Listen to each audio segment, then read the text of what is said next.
नमस्कार. जीवन जगताना साधनं महत्त्वाची की साध्य महत्त्वाचं? आपण सुखी आहोत, समाधानी आहोत हे दाखवणं महत्त्वाचं की असणं महत्त्वाचं? ही प्रत्येकाची कन्सेप्ट, भूमिका, संकल्पना वेगवेगळी असू शकते आणि ती असायला हवी. असण्यापेक्षा जेव्हा माणूस दिसणं याच्यावर निर्भर व्हायला लागला, तर दुःखी होत असतो. कुणाकडूनही अपेक्षा ठेवल्या तर उपेक्षा ही ठरलेलीच आहे. एक दुकानदार होता. पद, पैसा, प्रतिष्ठेनं ख्यातनाम होता. पण नेहमी प्रॉब्लेम, अडचणी, समस्या यात त्याचं चक्र चालू होतं. आणि त्याच दुकानदाराच्या हाताखाली एक नोकर होता. पण तो सदा आनंदी राहत होता. त्याच्याकडे पैसा होता, ना पद होतं, ना म्हणावं तशी प्रतिष्ठा होती. पण तरीही स्वतःला आनंदात ठेवत होता. आता हा दररोज येत होता, आनंदात जगत होता आणि त्या दुकान मालकाला त्याचा हेवा वाटत होता. त्याच्याकडे काही नसून सुद्धा हा एवढा आनंदात राहतो कसा? आणि आपल्याकडे एवढं असून सुद्धा आपण एवढे प्रॉब्लेम्स, परेशानी ते त्याला रोज विचारायचा, "खरं बघ तुझं एवढं आनंदात कसं काय?"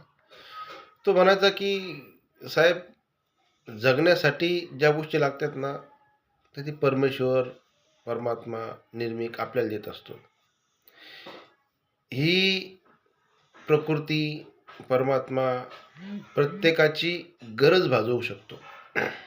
प्रत्येकाची गरज भागवू शकतो. पण एकाही व्यक्तीचा हव्यास पूर्ण करू शकत नाही. जे आहे ते ॲक्सेप्ट करायचं आणि पुढे जायचं.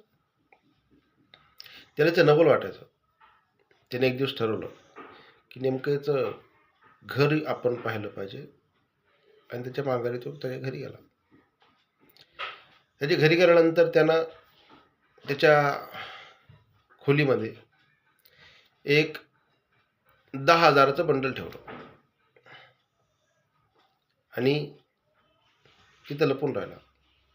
हा नोकर घरी आला. त्यानं पाहिलं घरात अचानक त्याला धनलाभ झाला होता. आनंदात झाला. लक्ष्मी प्राप्त झाली. त्याने ते मोजले. 10,000 रुपये व्यवस्थित होते. फार आनंदी झाला. वारंवार मोजले. 10,000 रुपये व्यवस्थित होते. त्यांनी ते ठेवून दिला. दुसऱ्या दिवशी आपल्या कामाला निघाला. कालच्यापेक्षा आजचा आनंद त्याचा फार वेगळा होता. कारण त्याला अचानकपणे, आपसुकपणे काहीतरी मिळालं होतं. मालक तर विचारला लागला, "का रे भाऊ, काय आलं? आज फार आनंदात आहेत." "नाही," म्हणे, "साहेब, मी नेहमीच आनंदात असतो." हरकत नाही. आता ठेवले पैसे त्या मालकानं पाहिलं होतं की यानं पैसे कुठं ठेवले त्याच्या घरात. तो त्याचा मालक त्याच्या घरी गेला आणि त्या 10,000 रुपयाच्या नोटातून एक 100ची नोट काढून घेऊन आला. दुसऱ्या दिवशी काम झालं.